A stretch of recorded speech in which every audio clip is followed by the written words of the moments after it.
Today we will discuss the paranasal sinus. The paranasal sinus are air-filled space present within the some bones around the nasal cavity.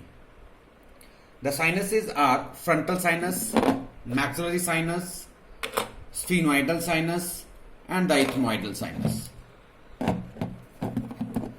The function of the sinus is to make the bone or the skull light, warm up and humidified the inspired air. All the sinuses, they opens up into the lateral wall of nose. So first we start with the frontal sinus. The frontal sinus, it lies in the frontal bone. It's 2 in number and both are unequal in size. They moves upward and backward, lies medial to the medial end of the eyebrow. The normal size, the length, width and the anterior posterior depth of this frontal sinus is near about 2.5 centimeter.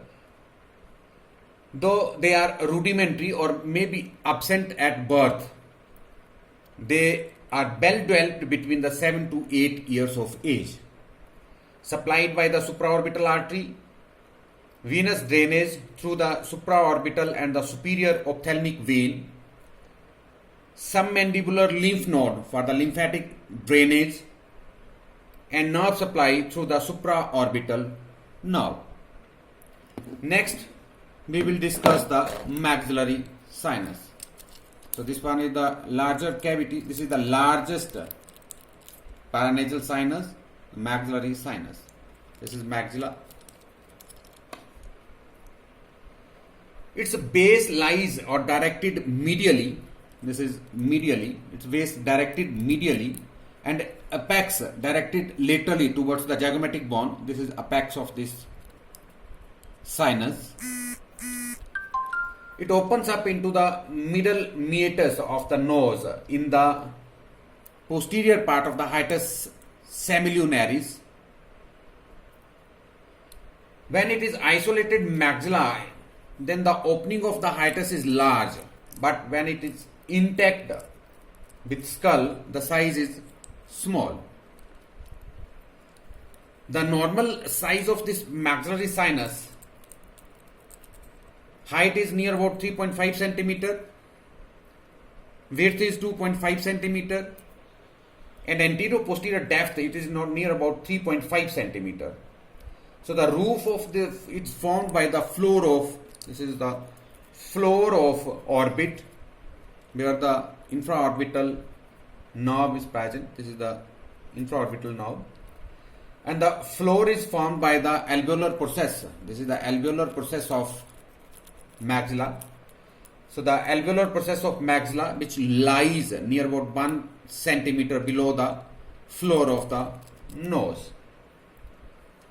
The arterial supply through the facial and the infraorbital or the greater palatine. This is infraorbital, facial, infraorbital and the greater palatine, through the greater palatine. The venous drainage through the facial vein and the pterygoid plexus. Lymphatic drainage, it also drains into the submandibular lymph node, and nerve supply through the one from posterior, superior alveolar, middle and the anterior. So the 3 posterior, middle and anterior superior alveolar nerves, which are the branches of maxillary or the infraorbital nerve. Then the next one is the sphenoidal sinus. So we have 2, left and the right. They are separated by the septum. They are unequal in size. So each sinus is related superiorly with the optic chiasma, hypophysis cerebri, laterally with the cavernous sinus and internal carotid artery. The sphenoidal sinus, it opens up into the sphenoethmoidal recess, lies above to the superior concha. Arterial supply through the posterior ethmoidal and the internal carotid artery. Venous drainage through the pterygoid venous plexus and lymphatic drainage, it drains into the retropharyngeal nodes. nerve supply through the posterior ethmoidal nerve. And the last one is the ethmoidal sinus. If you see, this one is the frontal process of maxilla, then the lacrimal bone. This is lacrimal bone. Below, posterior to the lacrimal bone, this is the ethmoidal bone. So these are the ethmoidal air sinus. These are 3 in number: anterior, middle, and the posterior one. Anterior ethmoidal sinus opens up into the middle of the hiatus semillinaris. Middle ethmoidal sinus, it opens up into the bulla, and posterior ethmoidal sinus, it opens up into the superior meatus. So the anterior ethmoidal sinus, they are 1 to 11 in number, supplied by the anterior ethmoidal nerve and the basals, and the lymphatic drainage into the submandibular lymph node. Then the middle ethmoidal sinus, they are 1 to 7 in cells. They are supplied by the anterior ethmoidal nerve as basal and the orbital branch of pterygopalatine ganglion.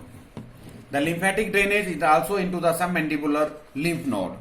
And the posterior ethmoidal sinus, they are 1 to 7 in number, supplied by the posterior ethmoidal nerve and the basals, and also through the orbital branches of pterygopalatine ganglion. The lymphatic drainage into the retropharyngeal lymph node.